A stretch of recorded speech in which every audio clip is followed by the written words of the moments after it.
Dysfunctional thoughts काय आहे, ते कशामुळे येतात, पातळ्या काय आहे, पण सगळं आधीच्या व्हिडिओज मध्ये समजून घेतलेलं आहे. आज आपण समजून घेऊ की हे जे डिसफंक्शनल थॉट्स आहेत यांना डील कसं करायचं, यांना मॅनेज कसं करायचं, यांना कमी करता येईल का आणि त्याचे काही उपाय आहेत का, हे आज आपण व्हिडिओमध्ये समजून घेणार आहोत. डिसफंक्शनल थॉट्सला मॅनेज करण्यासाठी ना वेगवेगळे ऑप्शन्स अवेलेबल आहेत. त्यातले आपण 5 ऑप्शन्स समजून घेऊया आणि त्यातलं आपल्याला काय लागू पडतं त्यांनी सुरुवात करूया.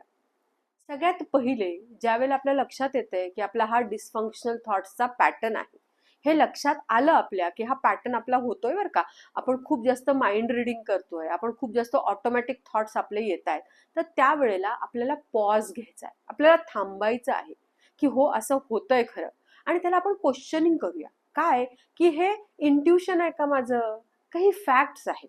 आपण मागे व्हिडिओमध्ये बघितलं की इंट्युशन बेसिस वरती आपण करतो, फॅक्ट्सच चेक करत नाही. मला वाटलं, हे जे मला वाटलं आहे ना, हे हे फॅक्ट आहे का मलाच वाटतंय फक्त, हे आपण चेक करूया. हे चेक केल्याने हा जो थॉट पॅटर्न आहे तो तोडायला आपल्याला मदत होणार आहे.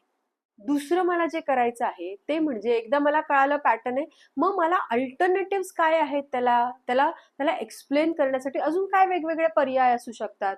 कारण मी काय केलंय की फॅक्ट नाहीये हे माझ्या लक्षात आलं, हे मला वाटतंय. मग काय वेगवेगळं असू शकतं, काय वेगवेगळी कारणं असू शकतात, वेगळं अजून एक्सप्लेनेशन काय असू शकतं. म्हणजे फोन उचलला नाहीये, लक्ष दिलं नाहीये, मी बोलती तर प्रतिक्रिया येत नाहीये, तर काय असू शकतं. कामात असेल का, विचारांमध्ये असेल का, माझाच प्रॉब्लेम आहे, हा कोर बिलीफ्स कडे आपल्याला जायची गरज असते. मी काय केलंय की काय थॉट आहे, ऑटोमॅटिक थॉट काय आहे है ना, त्याला मी थांबले आहे, माझ्या लक्षात आलंय, मी त्याला क्वेश्चनिंग केलेलं आहे. मग मी त्याचे काही ऑप्शन्स अजून आहेत का, वेगवेगळे पर्याय आहेत का, हे मी बघितलेलं आहे. तिसरं जे आहे ते कम्युनिकेट करा.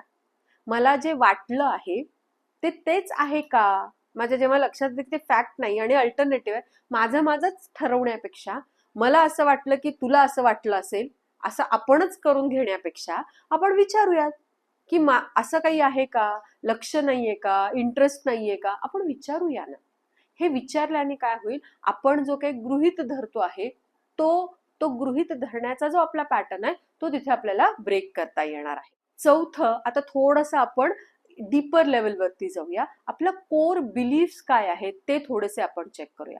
हे जे पॅटर्न आहे ना याच्या मुळाशी आपण जाणार. सुरुवातीला वर करणे, आपण काय वरवरचा आधी मलमपट्टी करूया आणि मग कोर बिलीफ्स कडे जाऊया. तिथे आपण चेक करूया की मी हा विचार करते, माझ्यामध्ये इनसिक्युरिटीची भावना जास्त आहे का, असुरक्षितता मला वाटतेय का, मला भीती वाटतेय का, मी स्वतःबद्दल खूप जास्त निगेटिव्ह गोष्टी पकडून धरलेल्या आहेत की इमोशनली मी हर्ट झालेली आहे खूपदा, त्याच्यामुळे मला असं वाटतं आहे. काय नेमके माझे कोर बिलीफ्स आहेत, हे थोडंसं आपण प्रश्न स्वतःला विचारून आपण यावरती काम करू शकणार आहोत. पाचवं आणि सगळ्यात महत्वाचं की आपण इमोशनली अवेअर होऊयात. आपण आपले विचार, आपल्या भावनांविषयी आपण जागरूक होऊया. म्हणजे काय आहे की मला आता काय वाटतंय. आपण मागे एक व्हिडिओ केलेला आहे इमोशनल जर्नलिंगचा, तो प्लीज बघा आणि तो करायला सुरुवात करा. यातनं होईल काय की माझे नेमके विचार काय आहेत, माझ्या भावना काय आहेत, आत्ता मला काय वाटतंय, आत्ता माझे काय विचार आहेत, याबद्दल आपल्याला सतत जाणीव असेल.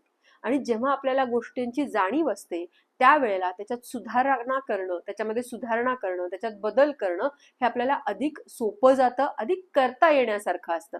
नाहीतर हे खूप अवघड होतं.